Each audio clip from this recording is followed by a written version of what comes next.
Seorang pria di Prabu Mulih, Sumatera Selatan, Sumsel, ditilang karena tidak membawa surat izin mengemudi, SIM, dan surat tanda nomor kendaraan (STNK). Pria itu memperlihatkan detik-detik dirinya ditilang polisi di pos 90 lalu lintas Prabu Mulih. Dia kaget meski sudah memperlihatkan SIM dan STNK tetap saja ditilang. Pria yang belum diketahui identitasnya itu viral di media sosial ketika berdebat dengan petugas Satuan Lalu Lintas Satlantas di Kota Prabu Mulih, Sumsel.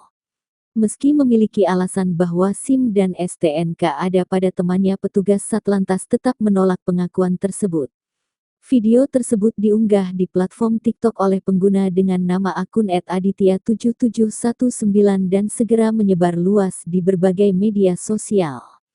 Video ini memicu perdebatan di kalangan warganet.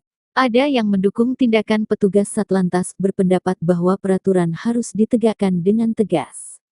Namun, sebagian lainnya berpendapat bahwa pengendara seharusnya diizinkan untuk pulang dan mengambil dokumen yang terlupa. Ini, ngapa Pak? Ada STNK, ada SIM Pak. Ini lengkap gak lo? Kamu tadi stop ada udah? Stop apa? Ada stop nih? Iya ada lah STNK. Ada ini. Dia sekarang STNK ini Pak baru ngambil kan? Lah di depan di kawan aku Pak. Sekarang kawan di sini. Ini lengkap Pak. Coba baca baik.